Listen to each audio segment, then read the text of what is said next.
नमस्कार। आज की वीडियो में हम लोग सीखेंगे फायर पंप क्या होता है, फायर पंप का कंट्रोल पैनल हम लोग कैसे बनाते हैं, फायर पंप का हम लोग यूज कहाँ पे करते हैं और हमको इसको फायर पंप को यूज करने से हमको क्या फायदा होता है। फायर पंप का जो कंट्रोल पैनल होता है उसका हम लोग वायरिंग कैसे करते हैं। आज की वीडियो में ये कंट्रोल डायग्राम के माध्यम से मैं आपको समझाऊंगा और आपको लाइव टेस्ट करके दिखाऊंगा और साथ में फायर पंप को अंदर हम लोग क्या क्या चीज को कौन सा पंप को यूज करते हैं, कैसा वर्किंग करता है फायर के टाइम में। आपके घर में, आपकी बिल्डिंग में अगर आग लग जाए तो उस कंडीशन में आपका ये पैनल कैसे काम करता है, आपका पंप कौन सा पंप कैसा काम करता है, पूरा डिटेल आपको इस वीडियो के अंदर मिल जाएगा। लेकिन आपसे रिक्वेस्ट है पूरा वीडियो आपको देखना होगा, तभी आपको समझ में आएगा। अगर ये पूरा वीडियो आप लोग देख लेंगे फिर आपको दूसरा कोई वीडियो देखने की जरूरत नहीं पड़ेगी। अगर आप हमारे चैनल पे नए हैं तो चैनल को सब्सक्राइब करके ऑल नोटिफिकेशन दबा लेना ताकि नए नए वीडियो का नोटिफिकेशन आपको ऑटोमेटिक मिलते रहे। चलो फिर हम वीडियो को स्टार्ट कर लेते हैं। वीडियो में हम लोग सीखेंगे फायर पंप कंट्रोल पैनल का हम लोग डायग्राम कैसे बनाते हैं। सबसे पहले हम लोग जान लेते हैं कि फायर पंप के अंदर हमको 3 पंप लगे रहते हैं। फर्स्ट जो पंप रहता है हमारा जॉकी पंप रहता है, ठीक है। दूसरा जो पंप हमारा रहता है वो इलेक्ट्रिक पंप रहता है, ठीक है। इलेक्ट्रिक पंप रहता है, जॉकी पंप रहता है। तीसरा जो पंप रहता है हमारा डीजल पंप रहता है, डीजल पंप रहता है, ठीक है। ये 3 पंप के थ्रू पूरा फायर फाइटिंग सिस्टम काम करता है। इसका पूरा कंट्रोल डायग्राम हम लोग कैसे बनाते हैं और साथ में इस वीडियो के अंदर मैं बताऊंगा कि तीनों पंप का कैसा काम करता है, कौन सा पंप कभी स्टार्ट होता है। फर्स्ट वाला जॉकी पंप कैसे स्टार्ट होता है, सेकंड वाला हमारा इलेक्ट्रिक पंप कभी स्टार्ट होता है और डीजल पंप का कभी क्या काम होता है और कैसे स्टार्ट होता है, ठीक है। पूरा डिटेल ऑटो मोड में और मैनुअल मोड में पूरा मैं आज की वीडियो में बताऊँगा। लेकिन आपसे रिक्वेस्ट है पूरा वीडियो आपको देखना होगा, जब भी आपको समझ में आएगा। इस वीडियो के अंदर मैं पूरा कंट्रोल डायग्राम बनाऊंगा, कैसे बनाते हैं, उसका वायरिंग कैसे करते हैं और साथ में तीनों पंप कैसा काम करता है, फायर फाइटिंग सिस्टम कैसा काम करता है, पूरा डिटेल आपको इसी वीडियो के अंदर बताऊंगा। डिटेल सबसे पहले हम लोग डायग्राम देख लेते हैं। हम लोग डायग्राम बनाने के लिए कंट्रोल पैनल बनाने के सबसे पहले हम लोग यहाँ से एक फेस बार लेंगे। इस फेस बार लेंगे, फेस बार सीधा फेस बार को हमारा एक फ्यूज में जाएगा, ठीक है। फ्यूज का नाम हमने फोन रखा है। फ्यूज से आउट करेंगे तो सप्लाई, तो हमने एक इमरजेंसी स्टॉप का स्विच रखा, ठीक है। इमरजेंसी स्टॉप का स्विच रखा, यहाँ से आउट करेगा सप्लाई, तो हमारा सीधा एक सबसे पहले सप्लाई हमारा एक ट्रांसफार्मर हम लोग रखते हैं, ट्रांसफार्मर में जाएगा, ठीक है। ट्रांसफार्मर को न्यूट्रल हम लोग यहाँ से दे देंगे, ठीक है। इस ट्रांसफार्मर को 230 वोल्ट हम लोग इनपुट दे देंगे प्राइमरी, और सेकेंडरी हम लोग यहाँ से आउट करेंगे, तो यहाँ से आउट करेंगे तो ये हमारा 24 वोल्ट AC सप्लाई हो जाएगा, ठीक है, इसका आउटपुट। उसके बाद में हम लोग यहाँ से आउट करेंगे 24 वोल्ट में, यहाँ से आउट करेंगे। आउट करने के बाद में ये सीधा सप्लाई क्या हो जाएगा कि ये सीधा सप्लाई आपको एक यहाँ पे हम लोग एक टर्मिनल का प्रोविजन देते हैं। ये इस टर्मिनल का जो काम रहता है, जो फायर मॉड्यूल हम लोग लगाते हैं उसके अंदर एक हमें ये टर्मिनल वायर जाकर यहाँ से कनेक्ट हो जाएगा, ठीक है। और यहाँ से भी ये सप्लाई निकलेगा तो सीधा आपको एक रिले हम लोग यहाँ पे यूज करेंगे। इस रिले का नाम हम लोग FR रखा है, मतलब फायर का रिले, ठीक है। और यहाँ से ये निकलेगा तो ये जो सप्लाई है नेगेटिव पॉइंट आपको यहाँ पे मिल जाएगा, ठीक है। तो ये मतलब फायर सिग्नल के लिए हम लोग ये टर्मिनल का यूज करेंगे, ठीक है। 2 टर्मिनल को हम लोग फायर सिग्नल के लिए यूज करेंगे।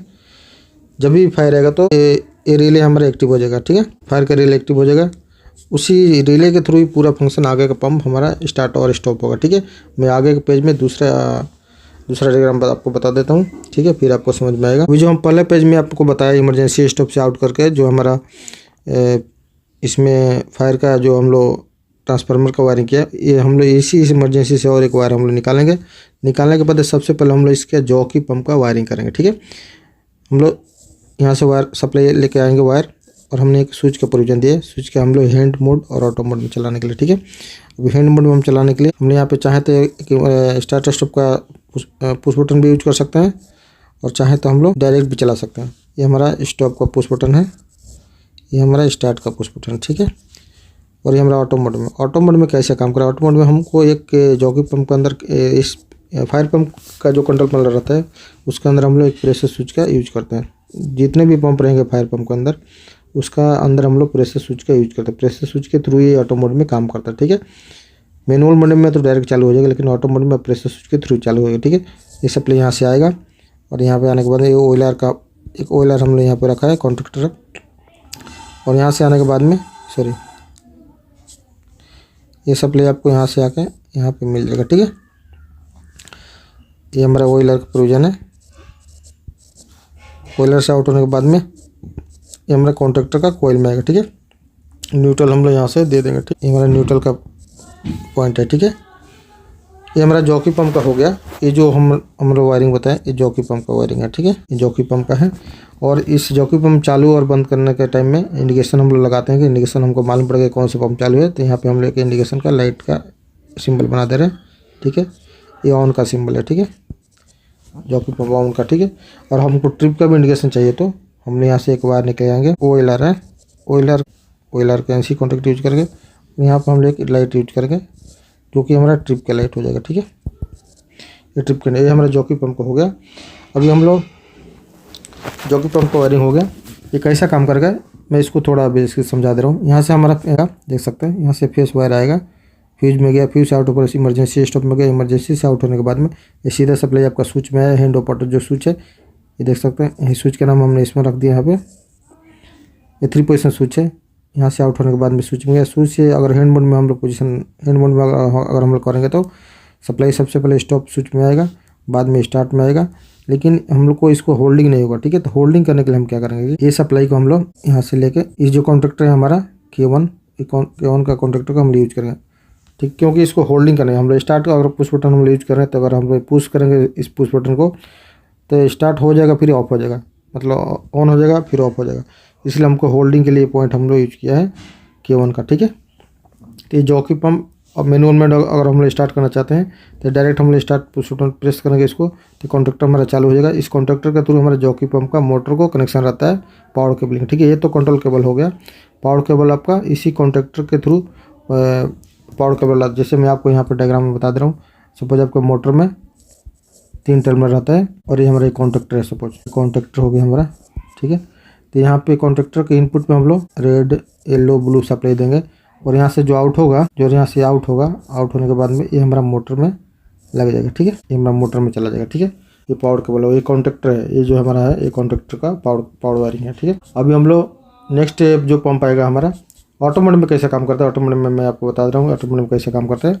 ये अगर स्विच को हम लोग ऑटो मोड में करेंगे, ऑटो मोड में सबसे पहले ये प्रेशर स्विच है। प्रेशर स्विच को हम लोग कितना बार में सेट करेंगे, 5 बार 6 बार 8 बार, जितना बार में हम लोग सेट करेंगे। फायर पंप के फायर आने के टाइम में सबसे पहले आपका जॉकी पंप ही स्टार्ट होगा, ठीक है। तो ऐसा इसका प्रेशर सपोज मान लो हम लोग 4 बार में सेट करके रखा है, ठीक है, 4 बार में सेट करके रखा है। तो 4 बार ये जो पंप है इस सप्लाई यहाँ से आने के बाद में कॉन्ट्रैक्टर चालू हो जाएगा और इसका 4 बार में सेट किया तो 4 बार के हिसाब से ये पंप जॉकी पंप जो है वो मेंटेन करेगा, पानी को मेंटेन 4 बार तक करेगा। अगर उससे प्रेशर लो हो रहा है और भी प्रेशर का रिक्वायरमेंट है तो आपको दूसरा पंप स्टार्ट हो जाएगा जो कि इलेक्ट्रिक पंप है, ठीक है। तो मैं आपको अभी इलेक्ट्रिक पंप का भी डायग्राम बता दे रहा हूँ कैसे हम लोग इलेक्ट्रिक पंप को वायरिंग करते हैं दूसरे पेज में। ये जो सप्लाई है आगे दूसरे पेज में चला जाएगा। ये जो सप्लाई है देख सकते हैं, ये सप्लाई आगे आपको दूसरे पेज में चला जाएगा, ठीक है, दूसरे पेज में चला जाएगा, ठीक है। दूसरे पेज में हम लोग जो इलेक्ट्रिक पंप का और डीजल पंप का वायरिंग देखेंगे, ठीक है। और न्यूट्रल भी यहाँ से आपको डायरेक्ट यहाँ पे न्यूट्रल दूसरे पेज में चला जाएगा, ठीक है, जो दूसरे पेज के लिए हम लोग वायरिंग करेंगे, ठीक है। और जॉकी पंप तो हम लोग समझ लिए। अभी हम जो पहला पेज से हमारा फेस वायर यहाँ से आएगा, फेस वायर आने के बाद में ये हमारा स्विच में आएगा, ठीक है। इधर भी हम लोग एक स्विच यूज करेंगे इलेक्ट्रिक पंप के लिए, ये हैंड मोड और ऑटो मोड के लिए, ठीक है। तो हैंड में हम लोग चाहें तो यहाँ पे स्टार्ट स्टॉप स्विच यूज कर सकते हैं। ये हमारा स्टॉप का स्विच हमने बना दिया और यहाँ पे हमने स्टार्ट का स्विच बना दिया और हम लोग एक होल्डिंग के लिए यहाँ से होल्डिंग का पॉइंट दे देंगे जिस कॉन्ट्रैक्टर का नाम हमने K2 रखा, क्योंकि जॉकी पंप का कॉन्ट्रैक्टर का नाम हमने K1 रखा है तो हम इलेक्ट्रिक पंप का कॉन्ट्रैक्टर का नाम हमने K2 रखा है। और यहाँ से सप्लाई निकलेगा तो ऑयलर में जाएगा, ऑयलर, ठीक है, ऑयलर 2, क्योंकि फर्स्ट ऑयलर का नाम हमने ऑयलर 1 रखा है। और यहाँ से निकलेगा पावर तो यहाँ पे हमारा कॉन्ट्रैक्टर 2 हो जाएगा, ठीक है, कॉन्ट्रैक्टर 2 का कोयल में जाएगा। और न्यूट्रल हम यहाँ से ले लेंगे जो कि दूसरे पेज से न्यूट्रल सप्लाई यहाँ पे आ रहा है, ठीक है। ये हमारा फेस वायर हो गया और ये हमारा न्यूट्रल हो गया, ठीक है। अभी हम लोग ऑटो मोड में कैसे काम करेगा, सपोज हम लोग यहाँ से सप्लाई आने के बाद में हैंड मोड में करेंगे तो ये हमारा स्टॉप का पुश बटन है और ये हमारा स्टार्ट का पुश बटन है, ठीक है, स्टार्ट का पुश बटन है। तो अगर हम हैंड मोड में करेंगे तो अगर हम स्टार्ट का पुश करेंगे तो डायरेक्ट हमारा ये कॉन्ट्रैक्टर चालू हो जाएगा और स्टॉप करेंगे तो स्टॉप हो जाएगा। स्टॉप का हमारा पुश बटन है, स्टॉप करेंगे तो स्टॉप हो जाएगा, ठीक है। अगर ऑटो मोड में हम चलाना है तो ऑटो मोड में भी इसी पंप के अंदर भी हमको एक प्रेशर स्विच को रखना होगा। प्रेशर स्विच को हम लोग प्रोविजन देंगे टर्मिनल का, ठीक है, जो कि प्रेशर स्विच से वायर आके यहाँ पे लग जाएगा। किसी भी जो भी जितने भी फायर पंप के अंदर पंप रहते हैं उसके अंदर सभी के पंप के अंदर अलग अलग प्रेशर स्विच रखा रहता है, क्योंकि अलग अलग प्रेशर स्विच का अलग अलग काम होता है, अलग अलग प्रेशर को मेंटेन करता है। और प्रेशर स्विच आउट होने के बाद में सप्लाई आपका सीधा यहाँ पे आके कनेक्ट हो जाएगा, ठीक है। ये ऑटो मोड में कैसा काम करेगा, सपोज मान लो कि यहाँ से सप्लाई आया, ऑटो मोड में स्विच है तो प्रेशर स्विच में गया। प्रेशर स्विच का रिक्वायरमेंट मान लो कि हमारा 3 बार में रखा है, जितना हम लोग सेट करेंगे। अगर हमारा पानी का प्रेशर, पानी की आवश्यकता हमारा जॉकी पंप से पूरा नहीं होता है, उस कंडीशन में ये हमारा इलेक्ट्रिक पंप स्टार्ट हो जाएगा प्रेशर स्विच के थ्रू, और ऑटोमेटिक हमारा इसमें स्टार्ट हो जाएगा। ये सप्लाई हमारा प्रेशर स्विच के थ्रू यहाँ से आउट होने के बाद में K2 पंप स्टार्ट हो जाएगा। इसका भी इंडिकेशन हम लगाना चाहते हैं कि प्रेशर पर इलेक्ट्रिक पंप चालू है या बंद है, तो हम लोग यहाँ पे ऑन कर देंगे, ठीक है। इसका ऑन का इंडिकेशन दे देंगे। और हमको ट्रिप का भी इंडिकेशन लगाना है, तो यहाँ पे हम लोग सप्लाई लेके आएंगे। ये OLR2 हमने बना दिया, इसका इनो कॉन्टैक्ट हम लोग यूज करेंगे। यहाँ से आउट होने के बाद सप्लाई हमारा एक लाइट यूज करेंगे ट्रिप का, ठीक है। जब भी हमारा इलेक्ट्रिक पंप ट्रिप होगा तो इंडिकेशन है जल जाए। और हम लोग एक इसमें थोड़ा मिस्टेक कर रहे हैं, क्योंकि यहाँ पे हम लोग एक फायर का ऑटो मोड में एक फायर का हम लोग कॉन्टैक्ट यूज करेंगे, जो कि फर्स्ट पेज में आपको होता है फायर सिग्नल का एक रिले हमने यूज किया, वो रिले का कॉन्टैक्ट हम लोग यहाँ पे यूज करेंगे। ऑटो मोड में स्विच रहेगा और फायर होने के बाद में से फायर सिग्नल मिलेगा तो रिले एक्टिव हो जाएगा, फायर FR रिले, और ये कॉन्टैक्ट क्लोज होगा, फिर बाद में प्रेशर स्विच में सप्लाई जाएगा, ठीक है। जब तक फायर सिग्नल नहीं मिलेगा उस टाइम में कॉन्टैक्ट क्लोज नहीं होगा ऑटो मोड में, ठीक है। इसलिए फायर का जो सिंबल है, फायर का जो रिले है, उसका कॉन्टैक्ट हम लोग यहाँ पे यूज कर रहे हैं, ठीक है, जो मैं आपको पहले वाले पेज में बताया। ये जो पंप है ये हमारा इलेक्ट्रिक पंप है, ठीक है, ये हमारा इलेक्ट्रिक पंप है, ठीक है। इलेक्ट्रिक पंप का वायरिंग है, ये फायर सिग्नल का हो गया। अभी हम लोग जॉकी पंप के अंदर भी हम लोग एक फायर का पॉइंट देंगे, जो कि यहाँ पे हम लोग दिए हैं ऑटो मोड में। ये चीज़ को हम लोग जॉकी पंप के अंदर भी देंगे, ठीक है, जब ये ऑटो मोड में काम करेगा फायर आने के टाइम में। ये जो हमारा पंप है जॉकी पंप है, जॉकी पंप के अंदर भी हम ऑटो मोड में दिए। ऑटो पोजीशन का जो स्विच है, इस स्विच के अंदर हम लोग यहाँ पे एक हम लोग फायर का कॉन्टैक्ट यूज करेंगे, जो कि हमने पहले पेज में आपको बताया कि फायर के लिए हम लोग एक रिले यूज करें। फायर सिग्नल आने के टाइम में ये फायर का कॉन्टैक्ट हम लोग यहाँ पे यूज करेंगे। जब भी फायर आएगा तो रिले कॉन्टैक्ट क्लोज हो जाएगा, बाद में हमारा प्रेशर स्विच में सप्लाई आएगा, ठीक है। अभी हम लोग चलते हैं डीजल पंप की तरफ। अब ये जो सप्लाई है फेस वायर, ये भी डायरेक्ट हमको दूसरे पेज में जाएगा, ठीक है, पेज 3 में जाएगा। और न्यूट्रल भी हम लोग यहाँ से लेके दूसरे पेज में जाएगा, ठीक है। ये पेज नंबर 3 नंबर में जाएगा। ये न्यूट्रल का पॉइंट है, ठीक है, क्योंकि उसके अंदर भी हमको कंट्रोल वायरिंग करना है डीजल पंप के लिए, क्योंकि जॉकी पंप और इलेक्ट्रिक पंप का वायरिंग हो गया। हमने यहाँ से एक फेस वायर लिया जो दूसरे पेज से आ रहा है। फेस वायर यहाँ से आने के बाद में इसके लिए भी हम लोग एक स्विच को यूज करेंगे, हैंड मोड और ऑटो मोड के लिए, ठीक है, हैंड मोड के लिए और ऑटो मोड के लिए, ठीक है। तो हैंड मोड में हमने यहाँ से सप्लाई निकालेंगे। सप्लाई निकालने के बाद में हमने यहाँ पे एक स्टार्ट का हम लोग स्विच यूज करेंगे, पुश बटन, स्टार्ट का पुश बटन है। और यहाँ से आउट होने के बाद में हमारा सप्लाई एक रिले हमने यूज किया है, जिस रिले का नाम हमने R1 रखा है, ठीक है। और न्यूट्रल हम लोग यहाँ से दे देंगे, ठीक है। और इस रिले को होल्डिंग करने के लिए हमने यहाँ से एक सप्लाई R1 यहाँ पे दे दिया, ठीक है। और ऑटो मोड में कैसे काम करेगा डीजल पंप, ऑटो मोड में हम लोग यहाँ पे एक फायर का सिग्नल देते हैं, फायर का कॉन्टैक्ट देते हैं। FR जो कॉन्टैक्ट है, जो FR रिले है, उस रिले का कॉन्टैक्ट हम लोग यहाँ पे यूज करेंगे। और यहाँ से आने के बाद में इसके अंदर भी हम लोग एक प्रेशर स्विच का यूज करेंगे, ठीक है, टर्मिनल, प्रेशर स्विच का हम लोग टर्मिनल यूज करेंगे। और यहाँ से आउट होने के बाद में हमारा सप्लाई, सबसे पहले एक टाइमर हम लोग इसके लिए यूज करेंगे। एक टाइमर हमने यूज किया और न्यूट्रल हम लोग टाइमर का यहाँ से दे देंगे, ठीक है। और इस टाइमर के थ्रू इस टाइमर का हम लोग एनो से यहाँ से सप्लाई लेंगे और इस टाइमर का कॉन्टैक्ट हम लोग यहाँ पे यूज करेंगे, ठीक है। तो ये कैसा काम कर गया, ये हमारा डीजल पंप है, ठीक है, ये हमारा डीजल पंप है, ठीक है। डीजल पंप का वायरिंग है। हैंड मोड में करेंगे तो ये सप्लाई आपको हैंड मोड में सप्लाई यहाँ पे आ गया और हम स्टार्ट पुश करेंगे तो रिले ऑन हो जाएगा, ठीक है। रिले ऑन होगा तो हमको डीजल पंप को सिग्नल जाएगा, तो डीजल पंप स्टार्ट होगा। डीजल पंप को ओनली हमको स्टार्ट सिग्नल चाहिए, तो उसके लिए हमको इस रिले का कॉन्टैक्ट यूज करेंगे, जो R1 रिले है ना, उसका कॉन्टैक्ट हम यहाँ पे यूज करेंगे। ये जो दो टर्मिनल हमने बना कर रखा है, ये R1 रिले है, ठीक है। ये जो रिले है, ये रिले का कॉन्टैक्ट हम लोग, ये जो 2 टर्मिनल हमने बना कर रखा है, ये 2 टर्मिनल हमने बना कर रखा है, ये 2 टर्मिनल हमको डीजल पंप के लिए यूज करेंगे, स्टार्ट कमांड के लिए, ठीक है, ठीक है। डीजल पंप को स्टार्ट कमांड के लिए टर्मिनल हम लोग यूज करेंगे। ठीक है, ऑटो मोड में कैसे काम करेगा।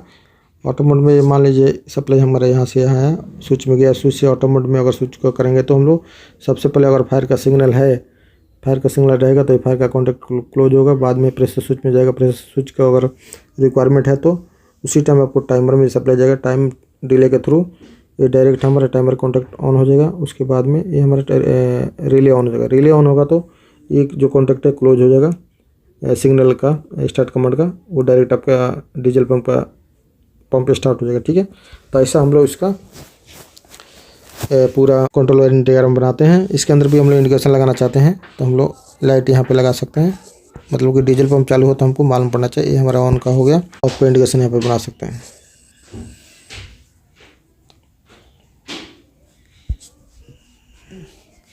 ऑफ का सप्लाई हम लोग यहाँ पे बना सकते हैं। ठीक है, ऑफ का लाइट मतलब ये डीजल पंप ऑफ। ठीक है,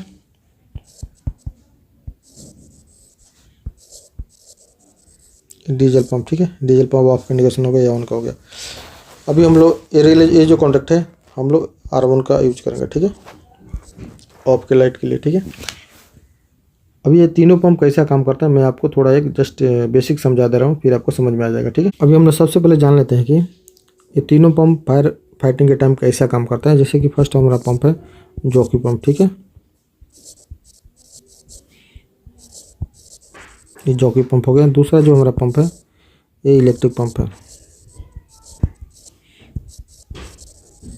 इलेक्ट्रिक पंप हो गया। तीसरा जो पंप है हमारा डीजल पंप है,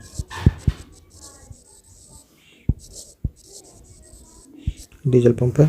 जॉकी पंप का काम क्या होता है, जब भी फायर आएगा तो फायर आने के टाइम जॉकी पंप सबसे पहले स्टार्ट हो जाएगा। ठीक है, सपोज इसका बार हमने प्रेशर बार हमने जितना सेट करेंगे उसी हिसाब से हम लोग स्टार्ट हो जाएगा। ठीक है, सपोज मान लीजिए प्रेशर बार हम इसका 10 सेट किया, मान लीजिए हम 10 बार में हमने सेट किया। ठीक है, अभी हम लोग इसको इलेक्ट्रिक पंप का भी स्टार्ट होगा। ये 10 बार के मेंटेन करके चल रहा है जॉकी पंप। ठीक है, तो अगर 10 बार आपको इसको मेंटेन नहीं हो रहा है, उससे डाउन हो रहा है, उसी टाइम में ये इलेक्ट्रिक पंप चालू हो जाएगा, इलेक्ट्रिक पंप आपको स्टार्ट हो जाएगा। ठीक है, तो उसको 10 बार को मेंटेन करेगा। ठीक है, सपोज इसका हम लोग 9 बार में सेट कर लेंगे, 9 बार में चाहे 8 बार में हम लोग सेट कर लेंगे। ठीक है, सपोज हम इसको 8 बार में सेट कर लेंगे। ठीक है, 8 बार में हम लोग सेट कर लेंगे। अगर जॉकी पंप से आपका पानी का रिक्वायरमेंट पूरा नहीं हो रहा है तो उसी टाइम आपका इलेक्ट्रिक पंप चालू हो जाएगा। अगर इलेक्ट्रिक पंप से भी आपका पानी का रिक्वायरमेंट पूरा नहीं हो रहा है उसी टाइम आपका डीजल पंप स्टार्ट हो जाएगा। तो डीजल पंप स्टार्ट हो जाएगा। ठीक है, डीजल पंप को मान लीजिए हमके 6 बार में हमने सेटअप करके रखा है। ठीक है, इसका प्रेशर बार। तो जैसे भी हमको पूरा तीनों पंप स्टार्ट हो जाएगा, तीनों पंप स्टार्ट होगा तो मान लीजिए हमारे जॉकी पंप, इलेक्ट्रिक पंप और डीजल पंप ये तीनों जो पूरा स्टार्ट हो जाएगा उस टाइम हमारा पूरा पानी का बिल्डिंग का जो फायर फाइटिंग के टाइम में पानी का पूरा रिक्वायरमेंट पूरा हो जाएगा। ठीक है, अगर इनकेस हमारा ये jockey pump, electric pump fire आने के टाइम में अब इनकेस बिजली सप्लाई कट हो गया उसी टाइम भी हमारा ये डीजल पंप काम करता रहेगा। ठीक है, क्योंकि डीजल पंप का हम लोग को लगाने का मकसद है कि हम लोग बिजली जाने के बाद में भी ये काम करता रहेगा, क्योंकि बिजली जाने के बाद इसको डीजल पंप को कुछ फ़र्क नहीं पड़ेगा, ये ऑटोमेटिक काम करता रहेगा।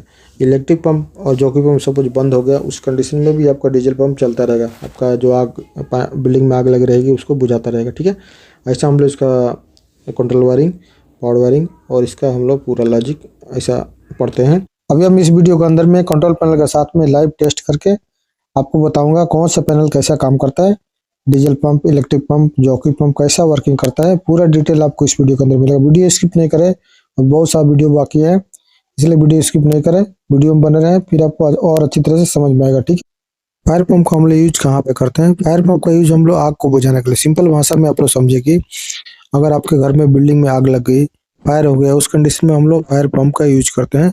फायर पंप को यूज करने के लिए हम लोग कंट्रोल पैनल का यूज करते हैं। इस कंट्रोल पैनल के थ्रू हम लोग फायर पंप को ऑपरेट करते हैं, चालू करते हैं और बंद करते हैं। ये बड़े बड़े बिल्डिंगों में, बड़ी बड़ी फैक्ट्री के अंदर फायर पंप एक अलग सा रूम रहता है, अलग सा रूम हम लोग बना के रखते हैं।